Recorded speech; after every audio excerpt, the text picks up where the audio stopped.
मैया बोली कि बाबा तो एक कछु सोनो चांदी चाहिए सो बता दे, तो कछु आश्रम वाश्रम के ताई जमीन चाहिए सो बता दे, मैं तुमको अपने लाला को तो दर्शन ना कराए वाली। मैं बोले क्यों? मैया ने कहा कि तू बाबा को मलारी ज्यादा लग रहा हो, कैसो सांप बिच्छू में लेके आयो है, तू डमरू वमरू लेके आयो, खेल दिखाई दे बारो नट है का? बाबा मन ही मन सोच रहे कि मैं नट नहीं, मैं तो नटराज हूं। ना ना मैं दर्शन ना करावे वाली। बाबा बोले कब तक ना करावेगी दर्शन? मैया बोली मैं कराऊंगी ना। बाबा बोले यही चनीटा गाड़ के बैठ जाऊंगा, तेरा लाला बड़ा होगा, साल 2 साल बाद तो खेलने के लिए दरवाजे से निकलेगा, मैं तब दर्शन करूंगा, लेकिन बिना दर्शन के जाने वाला नहीं हूं। मैया बोली तो बाबा सुन, हमारे घर में 84 आंगन है, मैं अपने लाला को अंदर ही आंगन में खिलाऊंगी, बाहर ही नहीं निकलने दूंगी। जाने बाबा बोले तू योगी हज नहीं जानती मैया, कब तक नहीं निकालेगी? अरे कभी तो तेरा लाला घोड़े पर बैठकर दूल्हा बनकर आएगा, जब दूल्हा बनकर आएगा तेरा लाला मैं तब दर्शन करूंगा, लेकिन बिना दर्शन के मैं जाने वाला नहीं। इधर मैया बोले तो बाबा सुन, अगर तू ना जाएगा तो मैं अपने लाला की शादी ना कराऊंगी। जा अंदर कन्हैया पालने में लेटे लेटे रोने लगेगी, बाबा मैं तो आया हूँ 16,108 शादियां करने, आप तो मेरी पहली वाली कैंसिल करा रहे हो। बाबा कह रहे भैया दर्शन करा दे।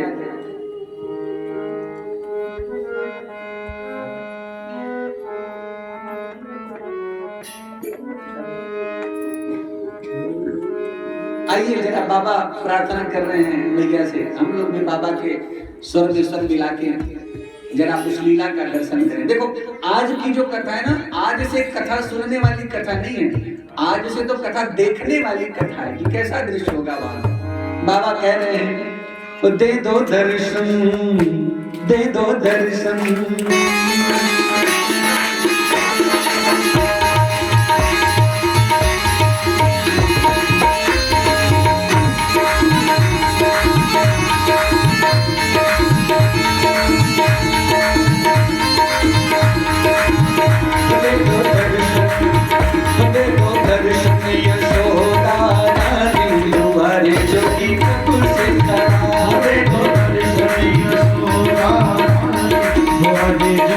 जो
फिर भी